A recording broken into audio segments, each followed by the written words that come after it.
Hey, welcome back to the Homestead. Saturday morning, about the middle of February here, just taking care of some chores on the homestead this morning. I'm standing next to the tangerine tree, and these are starting to ripen up really good.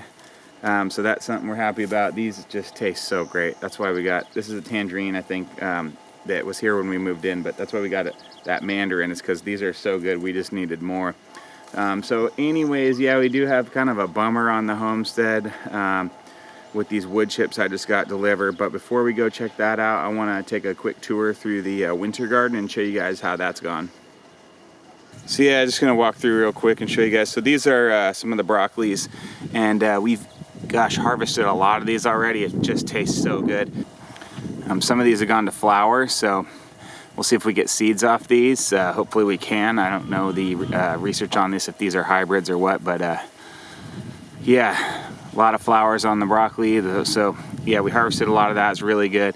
This is the alliums with the onions and the garlic and all that. And then these are the potatoes that came up on their own. So they're still doing all right. We haven't had any frost or anything to kill them off. Yeah, more alliums, and then more of those leftover kind of volunteer potatoes. And then we're gonna cruise over here and check out some beautiful kale. We've got a couple varieties here, and we've been trying to eat that, but it's hard to eat. And the cabbage, some of it's doing okay, some of it's not. That one's kind of trying to head up. Some of these really aren't doing all that great. This one's got a really nice head on it, so that's pretty cool. But overall, the cabbage is it's kind of mediocre. There's some herbs there, some cilantro and some thyme next to it. So the herbs are doing all right. Back to more broccoli, and look, you can see a bee's on there right now.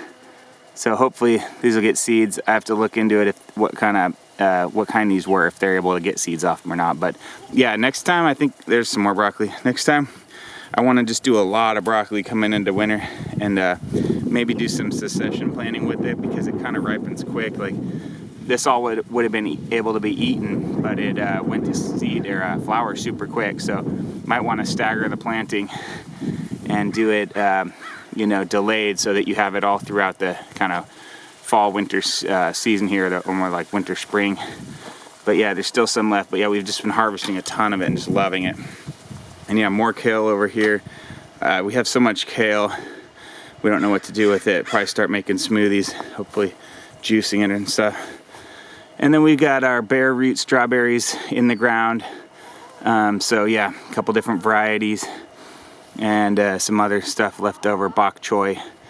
Yeah, so that's about it. Some more greens over here. So yeah, that's the winter garden. I'm gonna show you one more thing. We're gonna go over to the berry patch now. Just got some pruning and cleanup done over there. It's the blackberries and all that. It was growing completely out of control. So I'll show you what I've done. So here we're starting with the raspberry, and I just cut this all the way back basically to these canes. And look, this stuff spreads on its own. So this stuff's super vigorous. The next one over here, it either died or just got completely cut back by something that wasn't me, but I think it's just dead. And then we go to a boysenberry, and got one long cane coming off. So when I first put these in, I didn't really prune them right. I just kind of put them in and then forgot about them. So these were huge bushes going everywhere, every which way, all over the ground, which isn't what I wanted. So these, you cut them back to these canes, and then these canes, it'll send off the other cane that goes laterally, and that will be the one that gives you your berries. So like this, for example, this is the main cane coming up. These come off, and then these, you're needing to trellis these. Those give you the berries. So yeah, just cut all these back, and now it's a lot cleaner, and hopefully the spring growth will take off and we can get some summer berries. And then the blueberries over here are starting to fruit again, so that's cool. They never really got vigorous growth. They never really bushed out. Look at the flowers on that one. That's pretty awesome. So we will get some berries off most of these. This one has new growth, nice growth here, but overall these are all 1 to 2 feet tall. This one was having a bad day, so I pruned him back, clipped him back quite a bit, so hopefully it'll take off, which it already is with some more new growth. And over here, flowering, hopefully we'll get a lot of vegetative growth in the summer, spring and summer, and these will get big and bushy. So yeah, down in the orchard real quick, because that's where the wood chips are anyways, and stuff's starting to wake up. This is awesome. This is a cherry tree, so it's getting a couple of blooms going. Buds are swelling on most of the other trees. Like this one here, it looks like a bloom's just about to break on this right here. But yeah, some of them also have bloomed, like this nectarine tree. Super pretty flowers. And then of course that apple over there, that's been having flowers for like a month now or more. So last weekend, a tree trimmer buddy of mine, he'd dropped off this load for me of a pepper tree, and at first glance these chips are awesome. They would be really great for putting in the orchard or just anywhere throughout the garden basically.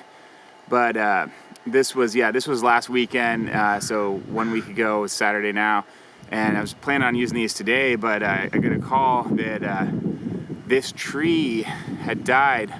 It had oak root fungus, which is really prevalent around here, and it's something that lives in the soil and in the roots, and can affect your tree and kill your tree.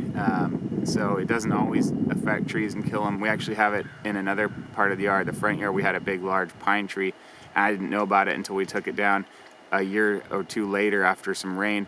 These fungus came out of the ground. But anyways, yeah, these oak root fungus lives in the soil and lives in the root, and it can spread root to root or root to soil. Anyways, it's not worth the risk, so I just got to get this out of here, which is a bit of a bummer because it was such great chips, and now I've got to get the manpower to cart it over to the trailer there and take it to the dump and pay to dump it. But anyways, that's just the way things go sometime.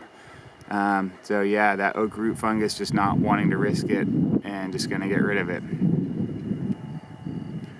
So anyways, I'll spare you guys the trouble of watching me load all that. That's not gonna be fun, but that's a little project for today. Other than that, we're just catching up on a lot of loose ends around here, a lot of chores, and reorganizing and cleaning stuff out, kind of some spring cleaning up at the garage, the house, just all throughout the yard and garden. So thanks for stopping by. Please give us a big thumbs up and subscribe to the channel if you're not already. And share the video with a friend if you think they might like it. Hey, we'll see you next time.